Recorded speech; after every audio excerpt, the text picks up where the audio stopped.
What's going on, everyone out there? It's the NFL Exporter live on DerekShapiroShow.com, and you are listening to the Final Wrap, the official NFL sports radio talk show each and every Tuesday at 7 p.m. Eastern Standard Time, right here on the Derek Shapiro Show. As always, I've got a great show lined up for you today. But before we get into our first segment, let's make sure you know how to connect with us on our social networks. You can find me, the NFL Exporter, on Twitter at NFLExporter. You can also go to Facebook.com/NFL Exporter. And you can also go to YouTube.com, click on channels, and in the search engine, put NFL Exporter. For all the above, that is spelled NFLExporter. You also want to make sure to connect with Derek Shapiro online. You can find him on Twitter at Derek Shapiro Show. That's spelled DerekShapiro, and the word show is spelled SHO. There is no W on the end. You can also go to Facebook.com/Derek Shapiro, and you will see a picture of Derek along with former Fugees group member Wyclef Jean. If you would like to participate in the show, the call-in number is 716-249-0552. And if you would prefer to use email, the email address is NFLExporter@yahoo.com. That's NFLExporter@yahoo.com. Just leave your name, the city and state you're from, your favorite football team, and whatever it is you would like for me to discuss in the show. If you need some advice on your fantasy football lineup, if you just want to talk some football, whatever it is, put it in the email, and I'll make sure to include it in one of the weekly segments during the show. To get the ball rolling today, we're going to take a look at what's trending around the NFL. And after a few quiet weeks, the injury list is back up very high. And this week we've got quite a few players who are going to be out. A lot of players suffered season-ending injuries. And so, we see it happen all the time in the NFL. The first 3 weeks, the injuries just piled up. In weeks 4 and 5, they kind of peeled back a little bit. But here in week 6, this list is pretty lengthy. So let's check it out. For the Miami Dolphins, running back Knowshon Moreno, who had a dislocated elbow in week 2, had missed the last 3 to 4 weeks of action. I honestly think this is something that is on the Miami Dolphins. This is their fault. He was not ready to return. He was not going to contribute much to Miami during their game against Green Bay this past week. He was coming back off a dislocated elbow, had a huge brace on his arm, and there was really no need for him to be playing in this game. Nonetheless, Miami decided to push him out on the football field, and he ends up getting an ACL injury, and so he is done for the entire year. And I think it's rather obvious that Moreno is certainly a talented player, but just cannot stay healthy, whether, for whatever reasons it is. He's always getting injured. This year he's done. Really didn't do much for Miami. I can see why the Denver Broncos didn't sign him to a long-term contract because of the health risks, and the Dolphins only signed him to a 1-year contract for those same reasons. And so in his first game of the season, he played really well. After that, he's done. So what a waste. Lamar Miller certainly is going to be able to handle all the running back opportunities moving forward there. We've got D. Milner, the defensive back for the New York Jets, another player who, since coming into the NFL last year as a rookie, just cannot stay healthy. He even had health issues back when he was at Alabama. He's done for the year. He's got a torn Achilles. Also for the New York Jets, they have their offensive lineman, Brian Winters, went down with a knee injury. Do not know to what extent, but he is expected to miss some time as well. Another guy who it's feared that he's gone for the entire year. Now, I know his head coach, Mike Patine, said there is a chance that Matt makes it back this year, but I think he's just being rather optimistic. You have to figure that it's more than just recovering from the actual injury itself. It's mental, being able to go out there and perform at a high level. And rust factors in, and it just doesn't look good. Now, I've heard 2 separate reports. He has one was that he has a broken leg, the other one that he has a broken fibula. Either way it goes, with right now we're going into the 7th week of the season, meaning there's 9 games left. it's highly unlikely that he's going to be back this year. And again, even if he is, recovered from the injury, I highly doubt he's going to be ready to get back on the football field and be the same player that he's been. Arguably one of the best centers. Arguably the best center in the NFL right now. And so that's a big loss for a Cleveland Browns team who is running the football extremely well and also protecting their quarterback, Brian Hoyer. So I think that's a huge loss for the Cleveland Browns.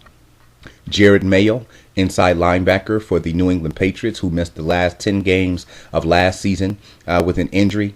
It looks like he's probably done for this year as well. Suffered a bad knee injury in this past week's game against the Buffalo Bills. So the Patriots are preparing to be without him this year. And that hurts. Last year, when he was off the lineup, you seen New England's defense giving up an extra 8 points a game, maybe about an extra 75 yards. And, he's a team leader. Here's a guy who is a middle linebacker. He's a captain of that defense. He gets everybody in place and lined up, and a player who the other guys on the team really respect. So that's a huge loss, losing him for 2 straight years. Also, running back Stephen Ridley. He's gone for the year. He's got an ACL, MCL injury. And so the Patriots, again this year, suffering some big losses. I know by the time the playoffs came around last year, they were without a lot of key players. And they're going to have to, looks like they're going to have to makeshift and keep plugging guys in this year as well. Another guy gone for the year, Victor Cruz, wide receiver for the New York Giants. Tore his patella tendon in his right knee.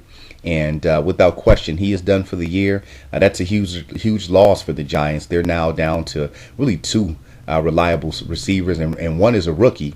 So obviously, he's going to have to increase his speed as far as his learning curve is concerned. He's going to have to step into the starting lineup now, and that's a big responsibility. We all know that Cruz really just gave the Giants another weapon, was Eli Manning's most trusted target in the passing game, and so that's a big loss there for the Giants. Philadelphia dodged the bullet. They thought that their running back, Darren Sproles, may have had an MCL injury that would cost him the year. It's just a sprain, and so they've got him listed out for the next 2 to 3 weeks. Nonetheless, it's still a loss for the Eagles, who at this point, with the offensive line injuries, now you're losing somebody who's a valuable part of your running and passing game. They're certainly going to have to make do without him as well. Linebacker Danny Trevathan for the Denver Broncos suffered a knee injury. How serious it is, they have not disclosed yet, but I think that he is expected to miss a little bit of time. Defensive back Dave Amerson for the Washington Redskins had a concussion. As always, the NFL now has their guidelines and policies in place to where if a player does suffer a concussion, there's a series of tests that he goes through during the week to make sure that he's okay, and that ultimately determines, along with the doctor, if he's going to get back on the football field. So the Redskins secondary is already in shambles, and if he's out the lineup, it's just another guy out that they're going to have to make amends for. A big loss here. The Dallas Cowboys lost starting tackle Doug Free to an ankle injury. A foot injury. Originally, he thought it was an ankle injury, but it's a foot injury. He's going to be out 3 to 4 weeks. Right now the Dallas Cowboys have the top rushing attack in the NFL, and so we'll see with him being out the lineup if that affects that any. We also had defensive back Brandon Flowers of the San Diego Chargers have a growing injury.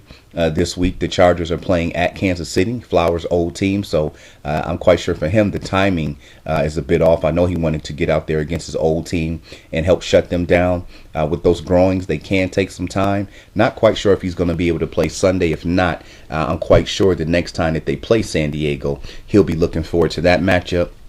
And then starting tackle for the Seattle Seahawks, Russell Okung, who, over the last couple of years certainly has established himself as one of the best offensive tackles in the NFC, but has also starting to establish that he's injury prone. Now, he's got a torn labrum, which is an injury in your shoulder, and obviously being an offensive lineman, using your strength to block, whether it's passing or run blocking, is vital. And so it's an injury that's painful. I know that players have been able to play through that. So we'll see if that's something that is going to hinder him. Again, being a tackle for Seattle, protecting Russell Wilson, opening up holes for Marshawn Lynch in the running game. I think that's something that we definitely want to keep our eyes glued on. Also trending around the NFL right now, Buffalo Bills wide receiver Mike Williams. Now, he just came over to Buffalo this year in the offseason. He's a product of Buffalo, basically. He went to school right at Riverside. And you thought this would be a good fit for him. Nonetheless, this week, he was a healthy scratch, meaning that he was fully capable of playing. But the Bills decided not to include him in the roster this week because of they had some other guys that they felt were of more importance. And I'm quite sure that rubbed him the wrong way, especially considering the Bills needed all the weapons that they could possibly have this week against New England. After that happened, Williams is now seeking a trade, and the Bills have granted his agent an opportunity to do so. I think the early rumors right now is that the New York Giants, now that they lost Victor Cruz, are interested in possibly having Mike Williams' services. Also, what's trending around the NFL right now, based on our preseason power rankings, we're certainly starting to see some things take place and form. And just as we talked about, the teams who we had in our power rankings are certainly stepping up. Now, in the AFC, the Denver Broncos are still the class of the conference. But the two teams who we thought had the biggest opportunity to possibly knock them off, the New England Patriots and the San Diego Chargers, both of those teams are right there.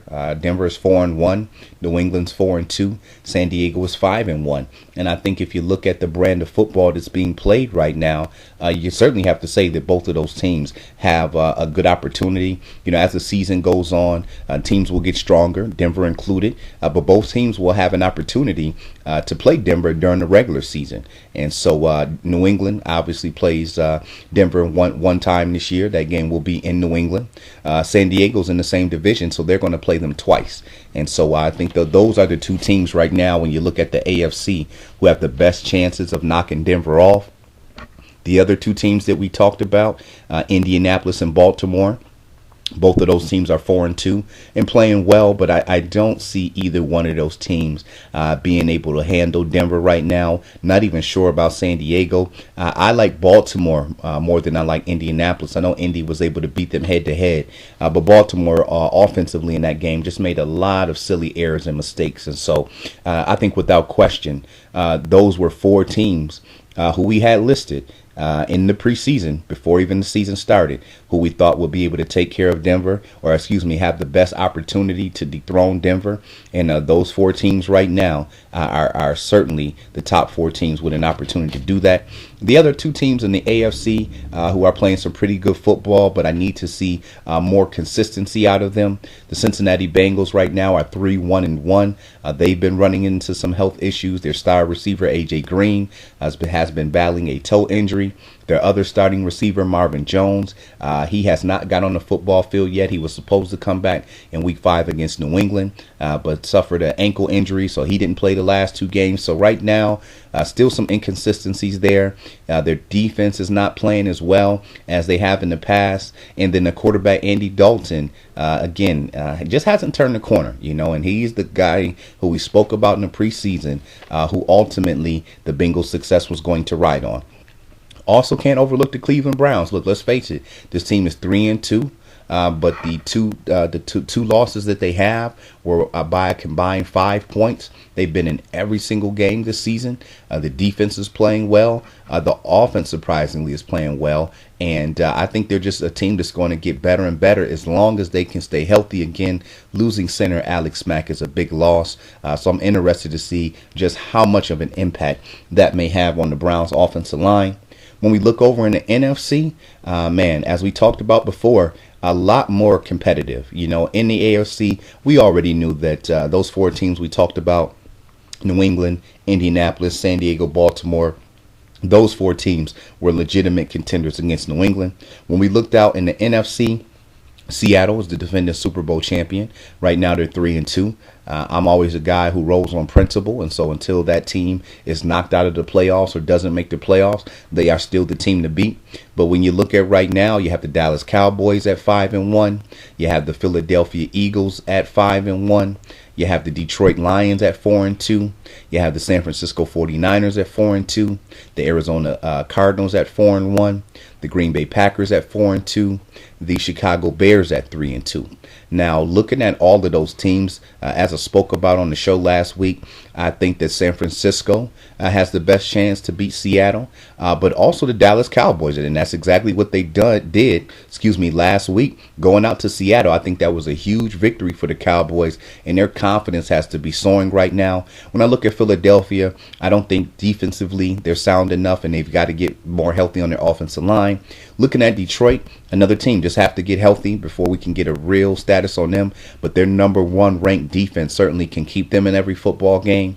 San Francisco, same thing, need to get some players back a little bit later on in the season, and I think just need to get a little bit more consistent as far as balance on offense is concerned. For Arizona, certainly same thing for them, health. They need to get Calais Campbell back. Carson Palmer needs to stay healthy. Looking at Green Bay, they're going to have to get a running game. Plain and simple. You're not going to be able to just sit back and throw the football every single down, especially when it comes later on in the season. I also think that Green Bay's defense as a whole unit just needs to play better. And looking at Chicago, their defense obviously needs to play better. And Jay Cutler has got to stop turning over the football. In the NFC South, we're not looking at any of those teams right now. All of those teams playing very inconsistent. That's going to wrap up our first segment. Once again, I am the NFL Exporter. You are listening to the Derek Shapiro Show.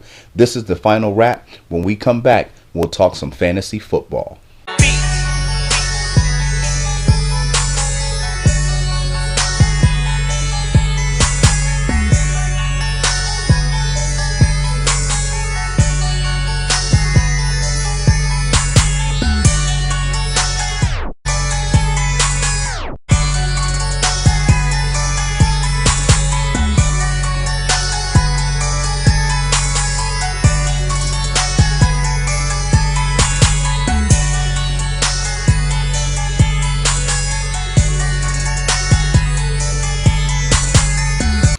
Welcome back to the final wrap, your official NFL sports talk show here on DerekShapiroShow.com. As always, I am the NFL Exporter. You can make sure to find me on Twitter at NFL Exporter, and the call-in number to the show is 716-249-0552. Now let's go ahead and jump into some fantasy football. For those of you who are listening to the show for the first time, along with those of you who come and check out the show every week, you already know when we get into our fantasy football, we take a look at our studs. Those were our top 5 players at each respective position, and then we look at our duds, the players who respectively were the top 5 in failing in fantasy football, and we look at star players when it comes to our duds who just flat out underachieved and underperformed. But as always, we start with the best and taking a look at our fantasy football quarterbacks. And the top performer for the entire week was Cam Newton, quarterback of the Carolina Panthers. Had over 300 all-purpose yards, 200 in the air, 100 on the ground, 3 total TDs. That was good for 33 points. We've seen Joe Flacco, quarterback of the Baltimore Ravens, toss 5 touchdown passes in the first half against the Tampa Bay Buccaneers. That was good for 32 points. Tom Brady lit up the Buffalo Bills for 361 yards, 4 TDs. That was good for 30 points.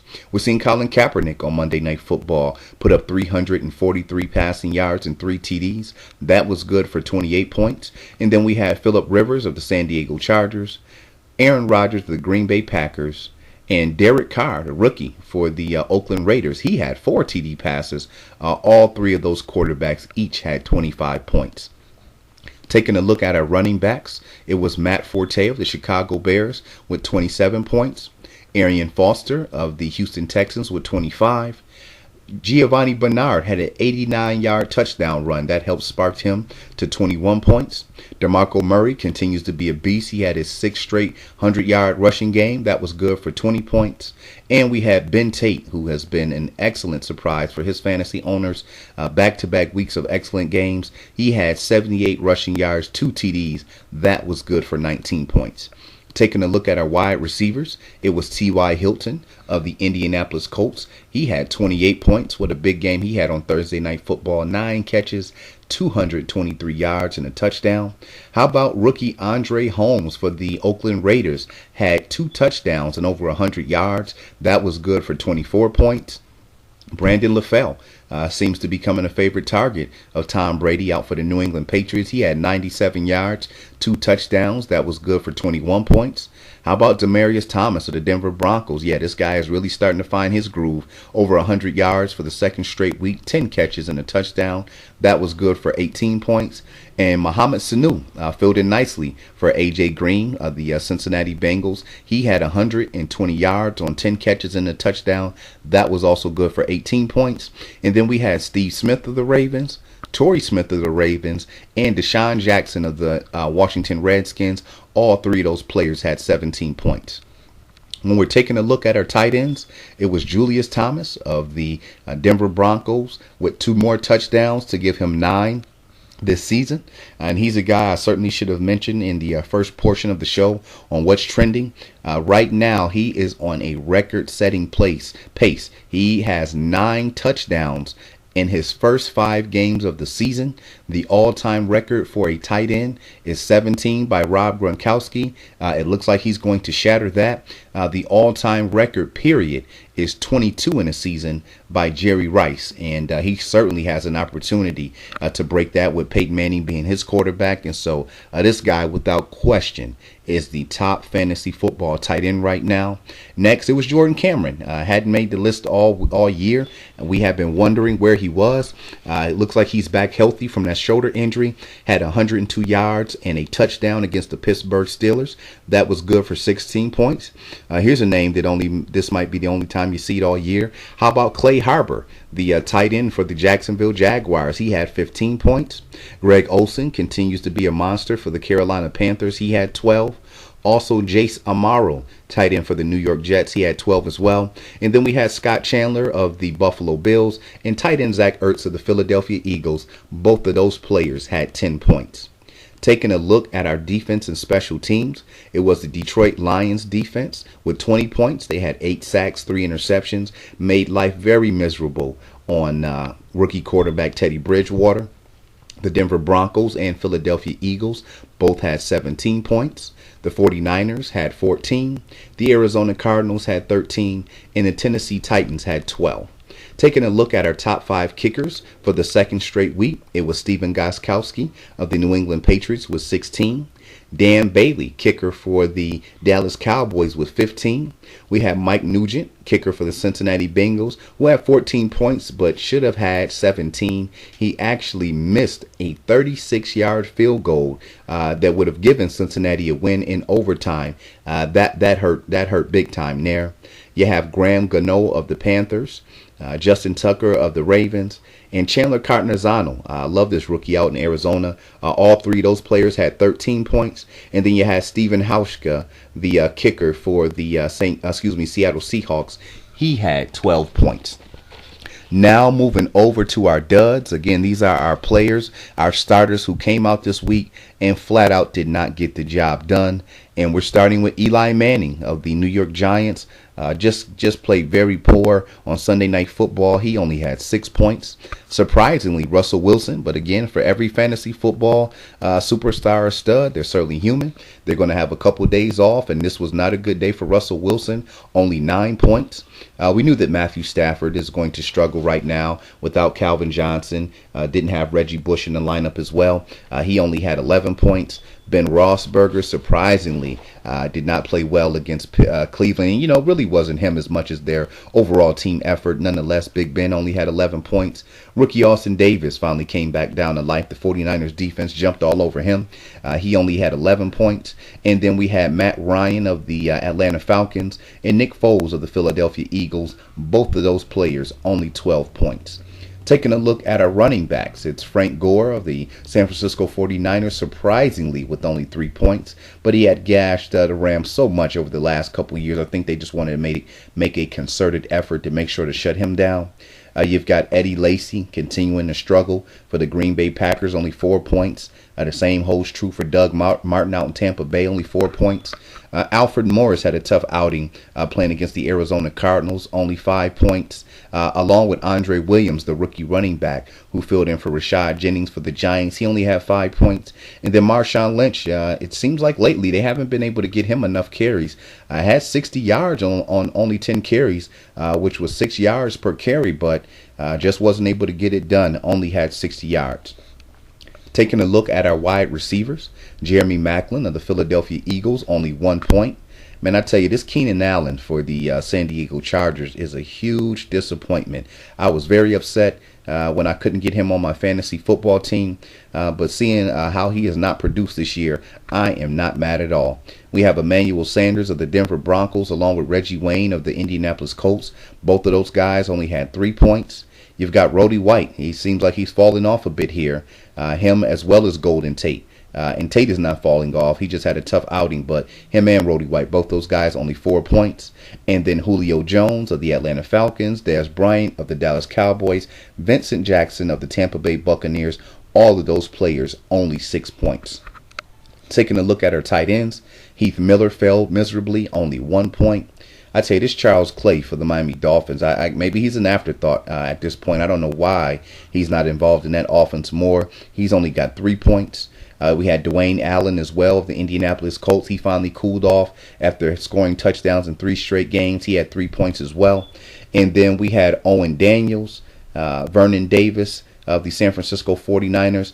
Those guys only had 3 points too. And so all of the tight ends were able to get 50 yards or more, and that's the mark that we look for. So it seems like it was a good week for tight ends putting in some productive work.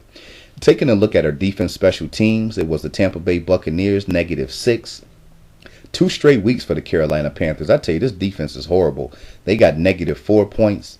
You've got the Bengals as well, -4.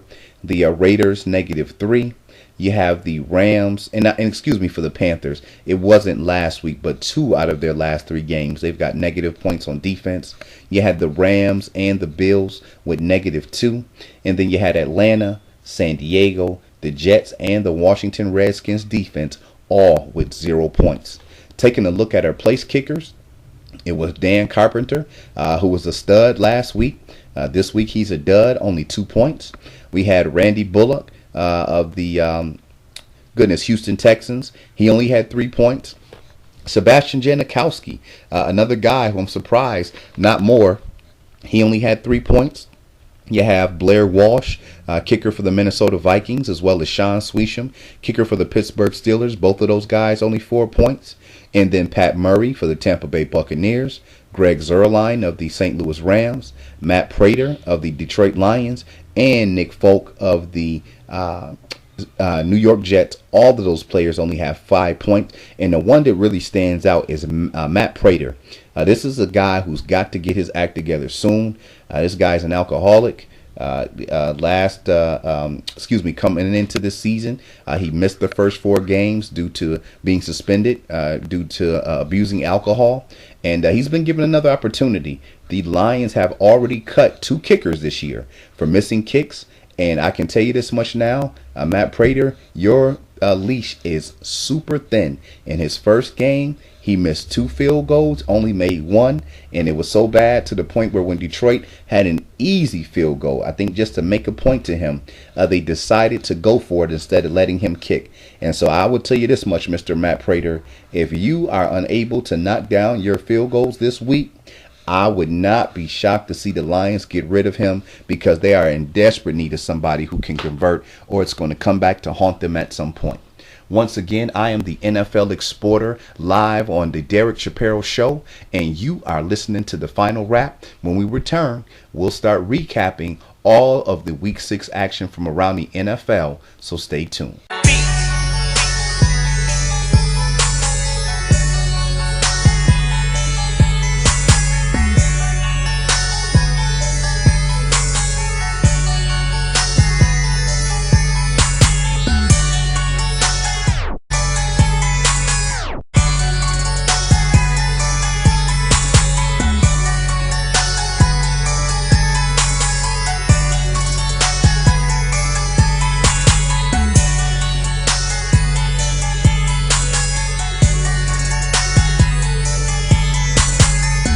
Thank you for coming back to join me on the Final Wrap, your official NFL sports talk show, live on DerekShapiroShow.com each and every Tuesday at 7 p.m. Eastern Standard Time.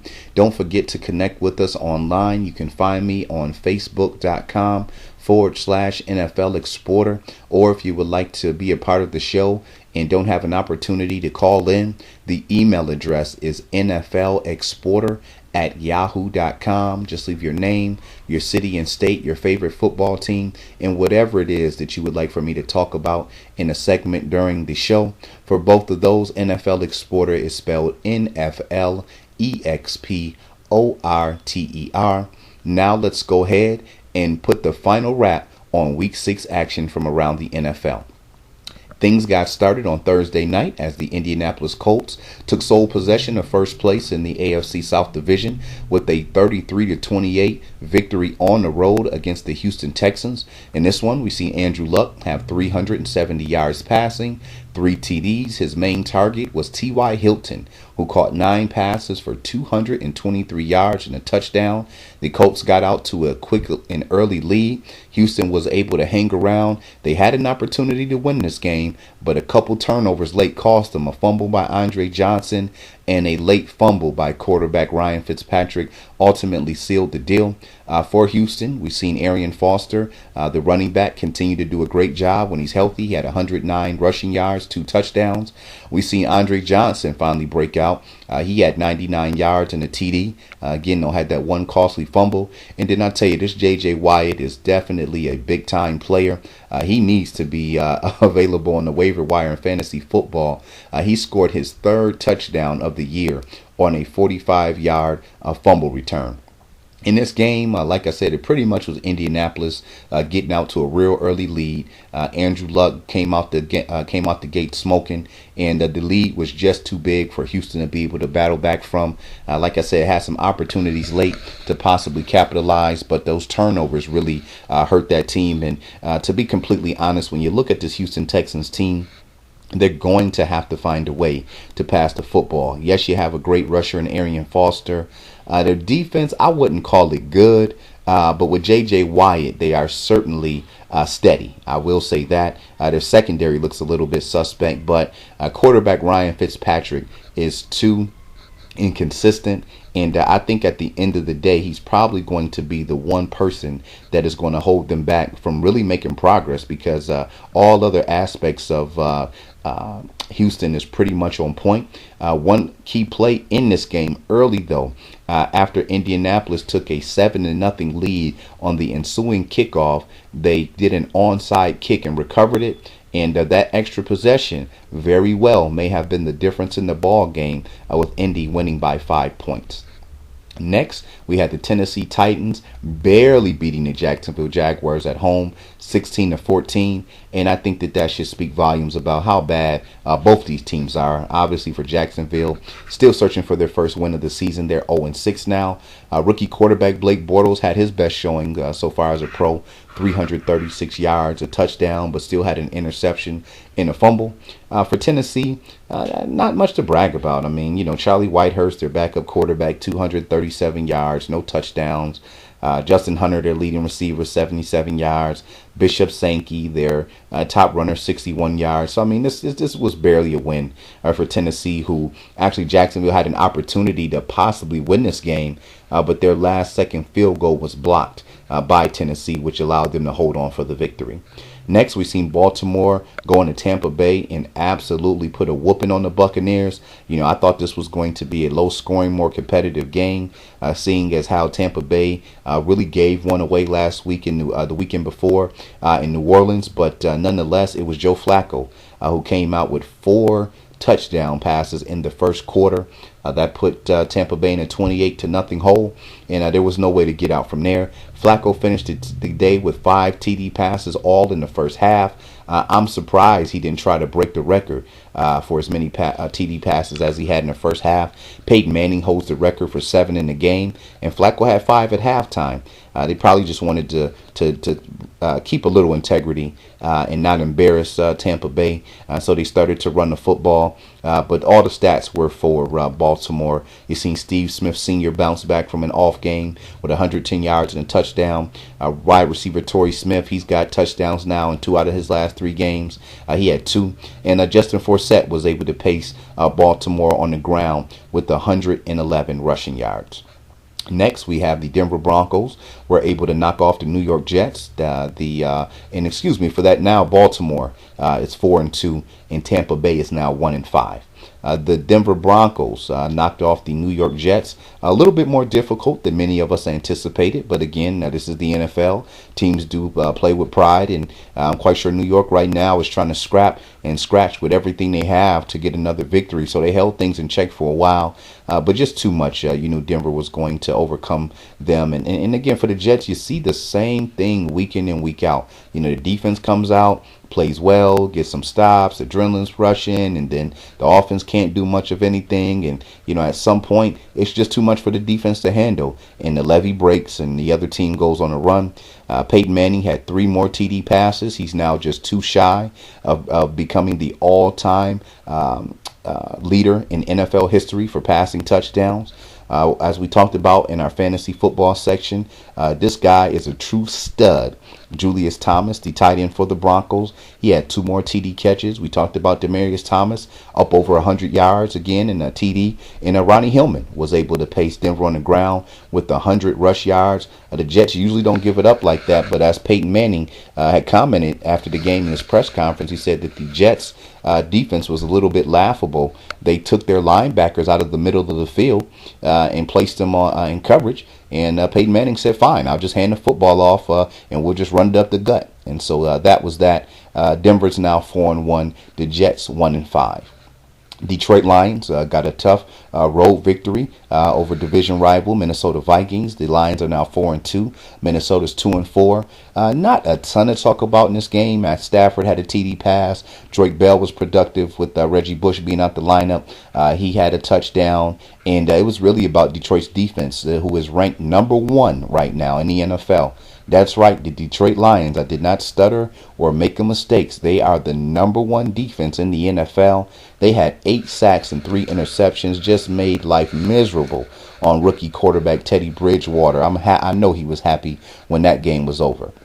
We've seen the New England Patriots take advantage and capitalize on turnovers and costly mistakes yet again over the Buffalo Bills. The Patriots win this one 37-22. And for Buffalo, I guess it's just in some teams' DNA.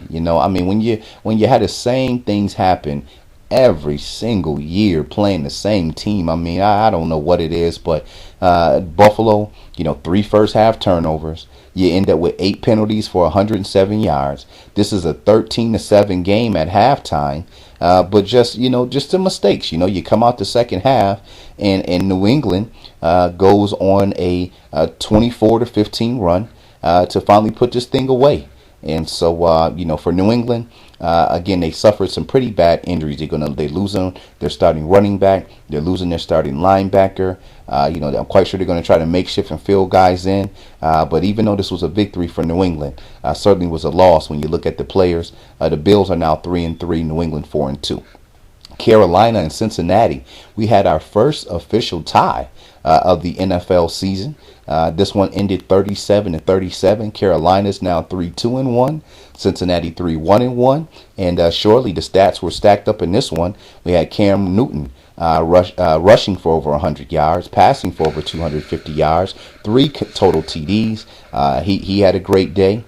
We've seen Giovanni Bernard for the running back for the Cincinnati Bengals. He had an 89-yard TD run, 137 yards and a touchdown. Wide receiver Mohamed Sanu, who filled in for A.J. Green, lovely, put up Green-type numbers with 120 yards and a touchdown. The biggest thing we've seen out of this one is Cincinnati at home. You got 2 turnovers, and you got 13 penalties for 119 yards. And that's what I'm saying. When you think about the Bengals, you think about the Lions in the NFC. Now, these are teams who are very good. Their defenses play well. They have the weapons on offense. but inconsistent quarterback play at key times and key moments in big games, and the turnovers and the penalties, the silly mistakes. Some of these teams just can't clean it up. If you look at the top teams in the league, yeah, certainly they have the top players, but you know what? They're not making these silly mistakes. You don't ever hear a Peyton Manning team with 4 turnovers. You never hear, a Tom Brady team with 150 yards and penalties. You never hear an Aaron Rodgers, putting his team in a position that makes it more difficult than what it has to be, and it's something that's overlooked. But those extra possessions, those things count. And so, Cincinnati, they're going to have to find a way to clean it up, or it's going to be the same thing. They're going to make it in the playoffs, and they're going to be out in the first round yet again. Moving on to Cleveland and Pittsburgh. I thought Cleveland was going to win this game, but certainly not in this fashion. It was 31-10, and it was never even close. Cleveland is now 3-2. Pittsburgh is struggling at 3-3, and it doesn't look good, man. I tell you, their defense is just playing horrible. Plain and simple, Cleveland was the better team. Running back Ben Tate had 2 TDs on the ground along with 78 yards.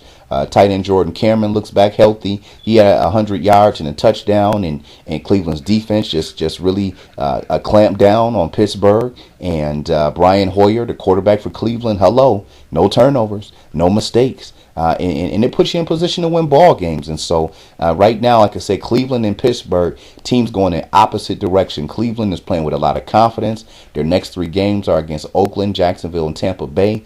We'll see if Cleveland is ready to step up. Those are 3 teams that they are obviously better than. Will they be able to play consistent enough to win those games? As for Pittsburgh right now, every week for them is a must-win. This team has got to figure out a way to play better, especially that porous defense. Next, we've got Green Bay and Miami, and here we go again. Now, the win for Green Bay now has them at 4-2. Miami drops to 3-3. Now, here it is. Miami loses by 3 points. That's it, just 3 points, and it was on a last-second touchdown by Aaron Rodgers. But when you look behind the score, what you'll see is 3 turnovers by the Miami Dolphins. 2 interceptions by quarterback Ryan Tannehill, and what that did was give Green Bay 24 extra plays and 15 extra minutes of time of possession. And when you lose a game by 3 points, you can't help but to think and look at numbers like that and say, you know what? You've got to clean your act up. You're at home, you're playing well, and then you're just giving Aaron Rodgers and Green Bay opportunity after opportunity, and at some point it's going to come back and kill you. Rodgers put the game-winning drive together. He's spectacular like he's been the last 3 weeks. Over the last 3 weeks, he's got 10 TD passes, 0 interceptions. I said 0 interception. He's not turning the football over. And his team winning by 3 points, you figure an extra turnover, they lose. And so, I would say Rodgers escaped a possible a bad play in which Green Bay easily could have lost. On that final drive, Rodgers was stripped of the football, but the offensive lineman, TJ Lang, recovered. But I'm just saying, this is the Miami Dolphins team is another team that, just has problems playing consistent on a week in and week out basis. That's the one knock that I hear on Miami Dolphins throughout football circles, is that this is a team which you don't know who's going to show up on a weekly basis. And I guess that's why right now they're 3-3. They showed up 3 weeks. 3 weeks they have not played good football, so they're at 500. Let's run to another quick break. When we return, we'll finish recapping our Week 6 action from around the NFL, so stay tuned. It's the NFL Exporter on DerekShapiroShow.com.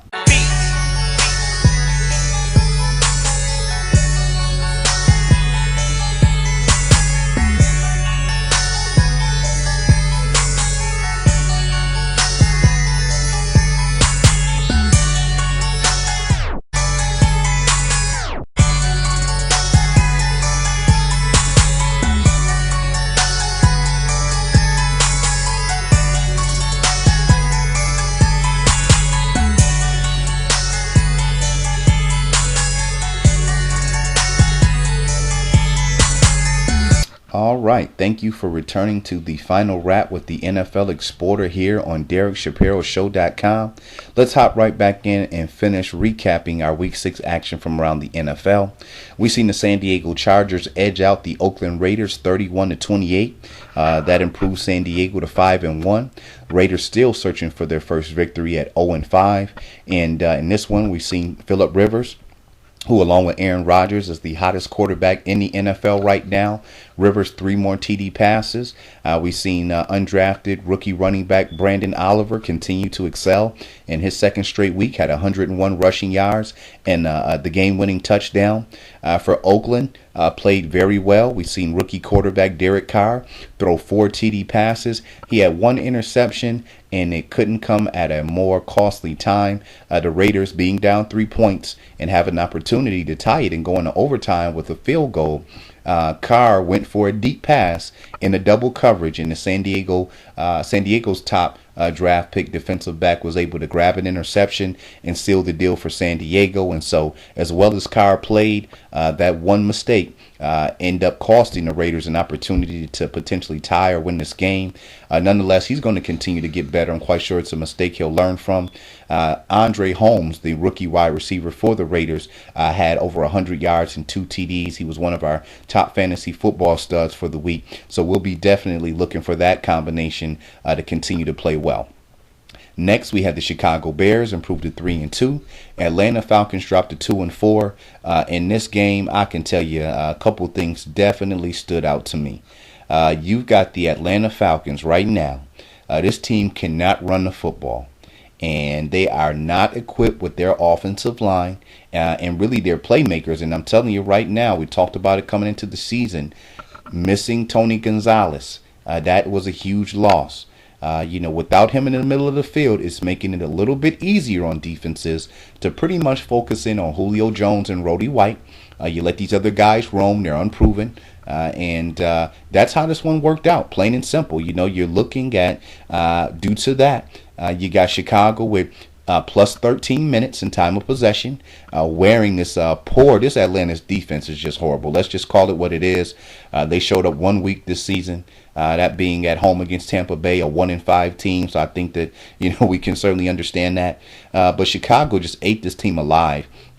491 total yards. You've got Matt Forte, 177 total yards, 2 TDs.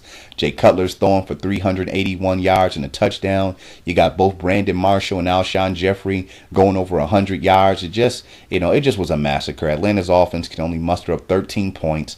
I thought Matty Ice back in the Georgia Dome was going to torch Chicago's defense, but it was the other way around.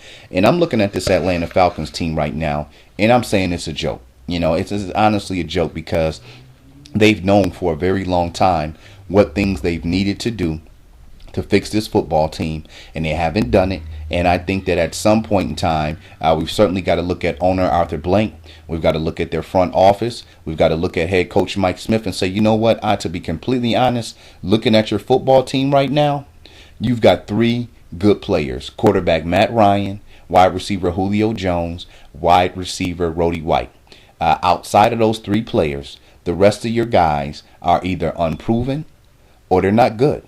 And that recipe is not going to work. And so if Atlanta cannot find a way to run the football, there's going to be another year that they're not going to make the playoffs, plain and simple. The biggest victory of the day and the biggest statement that was heard across the NFL was the Dallas Cowboys, who are now 5-1, go out to Seattle and knock off the defending Super Bowl champions 30-23. That loss dropped Seattle to 3-2. And again, some things that really stood out in this one. Now, for the Dallas Cowboys, they were able to run for 162 yards. Leading rusher of the NFL, DeMarco Murray, continues his tear. He's got 6 straight games over 100 yards. He had a $115 on 29 carries and a touchdown to really lead that Cowboy charge. Tony Romo played extremely well. I will say this about Seattle, okay? I don't want to get it overstated or blow it out of proportion. The 2 games that they've lost this year have come to 2 5-1 teams who are playing extremely well, that being the San Diego Chargers in San Diego and the Dallas Cowboys. And I will say in both of those games, it wasn't like they got blown out the stadium. They lost to Dallas by 7 and they lost to San Diego by 8. And so, both those teams, and if you look at what Dallas did, look, they had to play damn near perfect in order to beat Seattle. It took a great catch by Terrence Williams, probably one of the best catches all year, the way he was able to keep his feet in bounds on a broken play that Tony Romo completed to him. You seen Tony Romo hit Jason Witten in the end zone right before halftime. Dallas was able to overcome a couple fumbles, some penalties. They were able to stay the course. But you know what? When San Diego and Dallas beat Seattle as well, they were more physical. And they were motivated and more hungry. And so, I'm not worried about Seattle. I know that they'll be able to fix some things. But the things I tell you that I am worried about is for Seattle is it's a formula there. And if teams are able to stop Marshawn Lynch from running the football effectively, and that is the key to beating Seattle. Now we understand why Lynch was asking for money. And he knows it. I think everybody knows it. You can be naive if you want. But if the Seattle Seahawks and Marshawn Lynch, if that running game is not running effectively, they're a completely different ball team because, let's be honest, Russell Wilson has been overachieving with wide receivers who are not that good. Jermaine Kearse, a third-year guy. Doug Baldwin, he's like maybe in his 5th or 6th year. This Lockett guy, he's in his, 2nd or 3rd year. Percy Harvin, he's more of a slot receiver. Those aren't your Calvin Johnson, your Dez Bryant, your Demaryius Thomases of the world. And so, Russell Wilson thrives when he can come off of play action. When Seattle's ahead, they can kind of dictate tempo and play calling, and he's able to spread the football around. But if Marshawn Lynch isn't going, then that means that Seattle's drives aren't sustained that long. Seattle's defense is on the football field longer. In their defense this year, I've seen a lot of missed assignments in the secondary. They're not playing with the same fire that they were last year. I think they've gotten a little full of themselves after winning that Super Bowl. Dallas had 23 first downs, Seattle only 9, and that allowed for Dallas to have 15 extra minutes on the time of possession. And so, again, when you're able to control the football like that, and I know it may not sound like a lot, but if you're on a football field for 15 extra minutes, guess what? The Dallas Cowboys defense is on the sideline resting. It's no wonder when they're coming out on the football field, they're able to get after the quarterback and make the plays necessary. So this Dallas Cowboys football team, I think I was waiting for a signature victory. I was waiting to say that their defense was playing better. Well, everybody has seen that now. I think the task that lies ahead for the Cowboys now is staying healthy and playing consistently, because we've seen this team come unraveled in the month of December.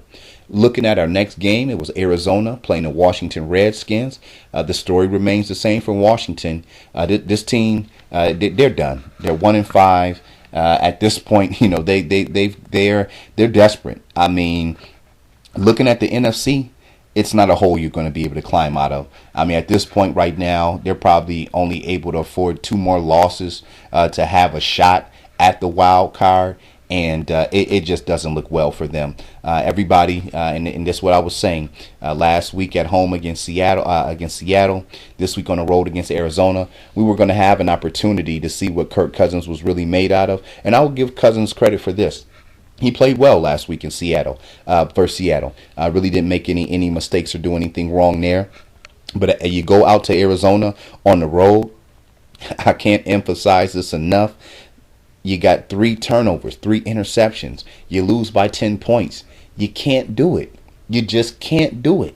You cannot expect to win ball games if you're going to be turning the football over, especially on the road. And it was Cousins' pick 6 with Washington only being down 3 points that ultimately sealed the deal. And on that interception, there was nobody in sight. I don't know who he was passing the football to. Deshaun Jackson continues to play well, over 100 yards and a touchdown.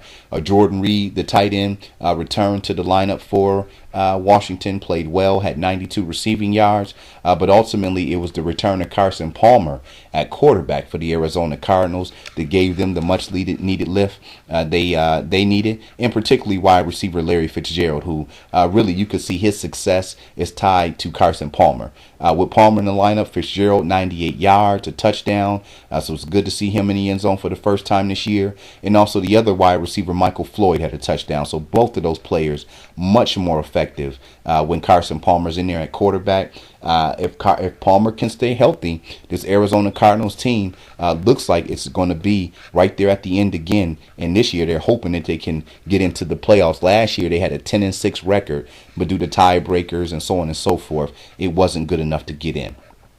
Taking a look at the next game, which was Sunday Night Football, Philadelphia at the Giants. Not much to talk about in this one. This was all Philly. Both these teams trash talk all week, but it was obviously the Eagles able to back it up. Their defense sacked quarterback Eli Manning 8 times. LaShawn McCoy had 149 yards on the ground, just ran all over this Giants defense.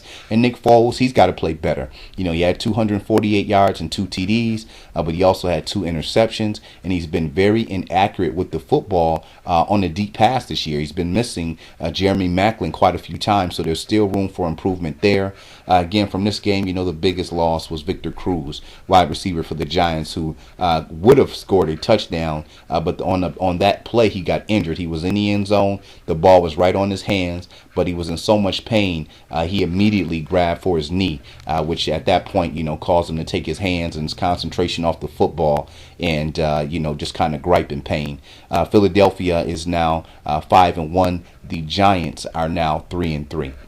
Moving on to our final game, which was Monday Night Football, we've seen the San Francisco 49ers put an end to the St. Louis Rams in the second half. Niners now 4-2, Rams 1-4. The Rams got out to a 14-3 lead, but right before halftime, Colin Kaepernick found Brandon Lloyd for an 80-yard touchdown, and that really changed the momentum of that football game. And because instead of San Francisco coming out of the locker room down 14-3 at halftime, they were full of energy after that big play, which happened with only 15 seconds left in the first half. And the 49ers just came out and dominated the second half, 21-3. And so what we've seen out of St. Louis is they're going to continue struggling running the football. I think that from what I seen last night, I think they should look at rookie running back Trey Mason from Auburn. Between him, Zach Stacy, Benny Cunningham, the running backs that St. Louis had out there, Mason was the one who had the most burst and explosiveness in his steps. So that's a guy we're going to see if St. Louis maybe gives him a little bit more play over the next couple weeks. Rookie Austin Davis finally slowed down, 236 yards, a touchdown and an interception. But this one was all about Colin Kaepernick. Frank Gore wasn't able to get it going on the ground, just 38 yards rushing. So Kaepernick did it through the air. 336 passing yards, 3 TDs. Anquan Bolden had 94 yards and one of those touchdown receptions. And it was just a beautiful throw by Colin Kaepernick. He's running to his left. He's a right-handed quarterback, so he's a throwback across his body about 25, 30 yards downfield, and he lobs it perfectly to Anquan Bolden. Gets it right over the outstretched arm of the defender. Just a beautiful play to watch.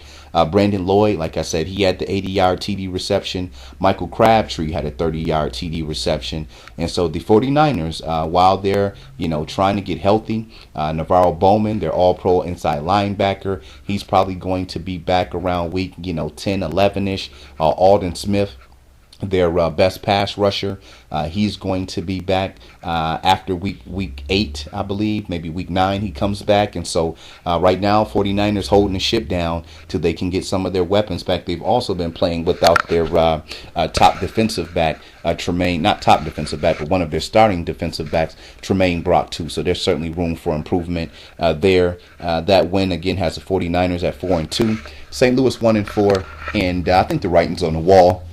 This Rams team knows it's done. They'll continue to be competitive on a week in and week out basis, but pieces not in place, especially on the offensive side of the football, to be able to bang with the big boys, especially in their own division. Seattle, Arizona, San Francisco, just not going to get the job done.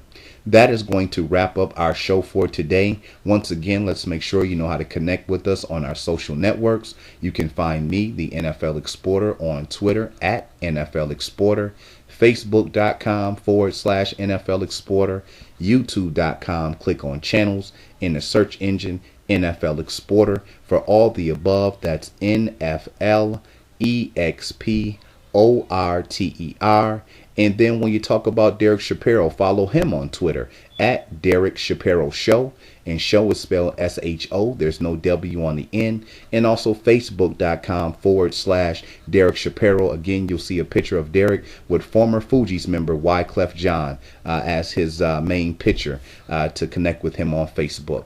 We'd like to thank you for joining the show. Again, make sure you're here each and every Tuesday, 7 p.m. sharp, to check out the final wrap with your host, the NFL Exporter. Everybody, enjoy another great week of football, and I will see you next week. Signing off, 1100.